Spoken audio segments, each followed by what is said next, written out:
Akhir tahun yang menyedihkan bagi Dennis Karista.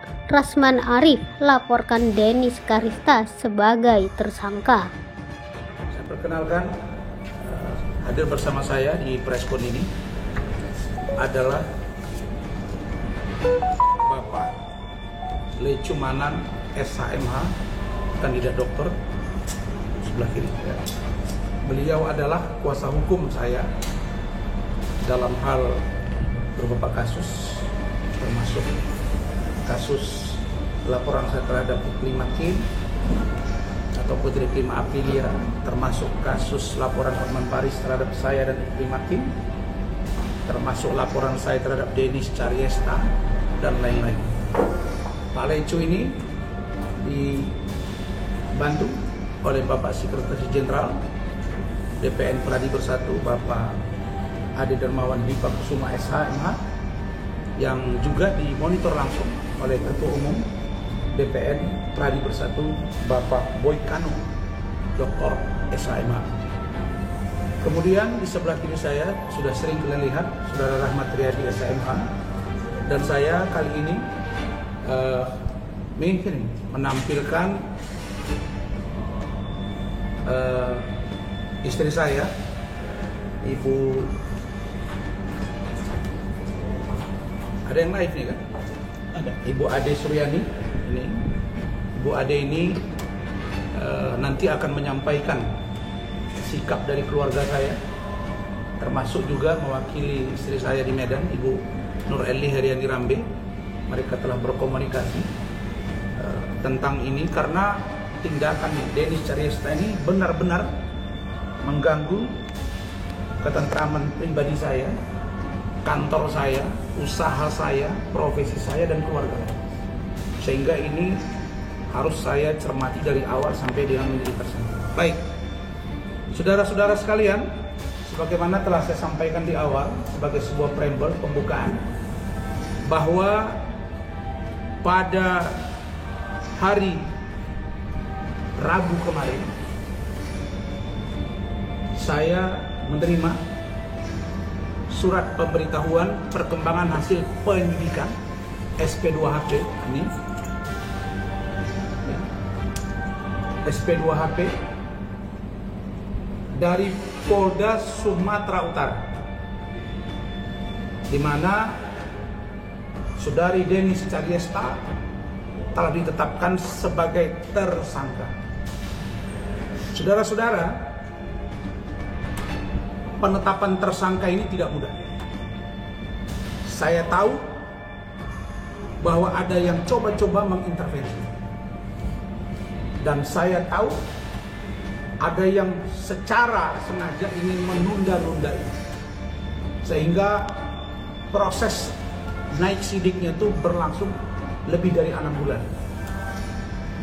Tapi saya tidak pernah berhenti berusaha. Saya selalu minta pendapat hukum dari tim saya, Pak Lecumanan, Pak Ade Darmawan, Saudara Rahmat Riyadi, Ibu Eli Ganetti, karena Bu Eli Ganetti sekarang sibuk jadi caleg, jadi beliau ada di Pekanbaru. Diskusi dengan keluarga saya di Medan dan Jakarta. Bahkan abang saya di kampung, ponakan saya, tutur cucu-cucu saya, teman-teman baik saya yang mendukung saya. Saya sebut saja, ada Bang Hotma Sitompul, ada Bang Murakarta Simatupang, ada Bang Partahi Sihombing, ya. Bahkan saya masih ingat bagaimana Bang Otto itu menelepon saya dari Amerika memberi dukungan kepada saya agar jangan berhenti menegakkan hukum dan supaya jangan pernah takut menghadapi seorang Hotman Paris Hutapea, yang notabene-nya saya duga bahwa di belakang gerakan-gerakan yang saya sebut dengan 12 penjuru angin, 12 penjuru angin, 12 orang yang saya duga berkomplot untuk menjatuhkan saya, Pak Lecu, dan ada 12 LP yang sampaikan kepada saya. Alhamdulillah berkat dukungan semua dan tentu berkat pertolongan dari Allah Subhanahu wa taala, Tuhan yang Maha Kuasa, saya sampai hari ini masih sehat walafiat, masih tegar, survive menghadapi kehidupan ini. Meskipun saya di pengadilan nanti dengan kasus Dennis ini dan Iklim Hakim serta yang lain-lain akan mengungkap seberapa besar kerugian saya. Tidak kurang dari 10 miliar. Kerugian itu akan saya detailkan nanti di pengadilan. Akibat tindakan dari saudari Denis Caryesta dan teman-temannya. Saudara-saudara, saya mengucapkan terima kasih kepada Bapak Kapolri, Bapak Jenderal Polisi Listio Sigit Prabowo, Bapak Wakapolri, Bapak Komjen Pol Agus Andrianto. Wabil khusus saya terima kasih kepada Bapak Kabareskrim, Bapak Komjen Pol Wahyu Widada. Beliau ini sangat mengatensi semua kasus yang ada di Indonesia. Jangankan di Bareskrim, di Polres, di Polda pun beliau atensi. Dan jika ada laporan kepada beliau, beliau selalu atensi. Saya selalu sebut dengan hari ini. Termasuk kasus ini. Saya berterima kasih juga kepada Bapak Kapolda Sumatera Utara, Bapak Kadif Propam, Bapak Komjen Pol, Irjen Pol Sahar. Saya berterima kasih kepada Pak Irwasu dan Bapak Wa Irwasu. Saya sudah sempat datang menemui Pak Tornagogo waktu dia Wa Irwasu. Saya berdiskusi panjang tentang bagaimana kasus yang saya laporkan dan yang dilaporkan terhadap saya. Yang saya duga ada mastermind belakang. Ada invisible hand. Alhamdulillah semua ini. Terutama saya terima kasih kepada Karobin Opsnal Mabes Polri. Tidak juga terkecuali kepada sahabat saya Bapak Brigjen Iwan Kurniawan, Kabah Karo Wasidi, yang selalu menjawab surat kami.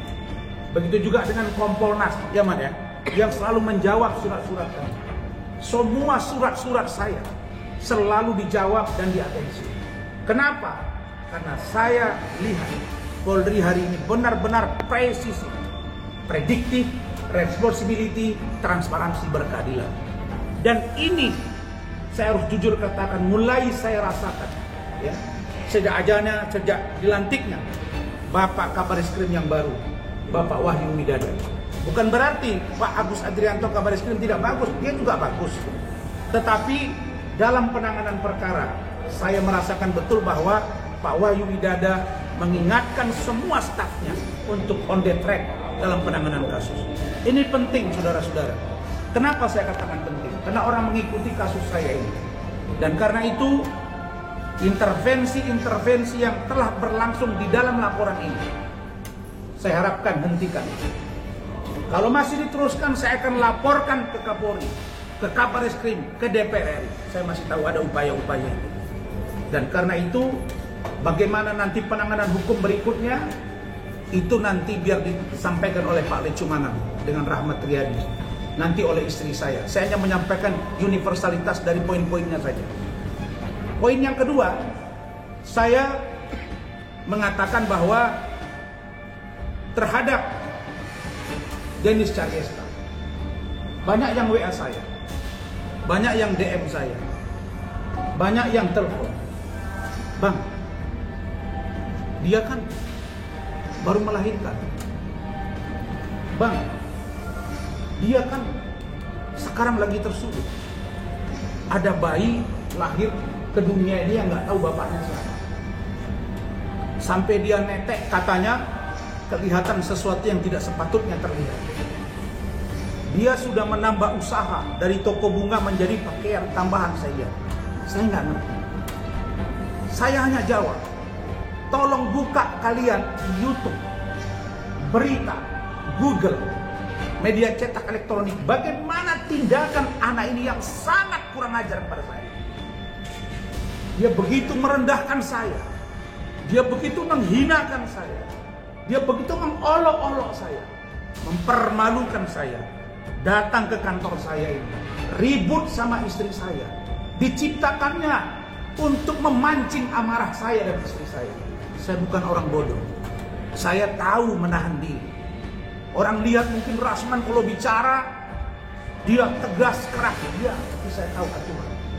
Saya belajar dan saya selalu minta pada Allah, ya Allah kontrol saya. Ya, jangan sampai saya kebablasan. Datang ke kantor saya ini, datang ke rumah saya di Medan, datang menemui istri saya di Medan, memancing-mancing untuk rusak rumah tangga saya. Datang ke kampus saya di Universitas Malaysia, ke luar negeri dia datang. Saya dan istri saya menduga keras, Dennis, kau tidak sendiri. Ada komplotan yang sengaja melakukan karakter assassination kepada saya. Obatnya hanya satu. Kau buka semuanya. Bagaimana teknisnya, biar istri saya yang sampaikan. Karena dia merasakan bagaimana sakitnya perasaan dia sebagai seorang istri yang diolok-olok. Bayangkan, apa urusannya laporan saya terhadap dia yang seharusnya tidak ada, karena saya membela seorang Medina Zaid. Kalaulah seluruh orang membela kliennya, terus dia mengomentari si pelapor atau orang yang membuat podcast di YouTube dan lain-lain, lalu orang itu dimusuhi, maka rusaklah semua pengacara di negara ini. Saya membela seorang Medina Zaid, dan Medina Zaid sekarang sudah berada di tahanan. Kenapa diserang pribadi saya? Gara-gara saya katakan bahwa ada seorang Dennis CWA yang cadel. Lah memang dia tulis sendiri Dennis cadel. Memang dia cadel. Apa masalah dengan itu? Kemudian Uya-Kuya. Saya tidak tahu Uya-Kuya. Saya tahu dia rambutnya warna-warni. Lah memang benar. Terus saya diserang. Saya mau menciptakan lagu Hidup Ini Keras Man. Diciptakan. Membuat video-video. Kumpul-kumpul dalam rumah anak beranak pinak untuk mengomentari seorang Rasman. Satu-satu kalian saya kejar. Tidak perlu saya sebut kalian siapa itu.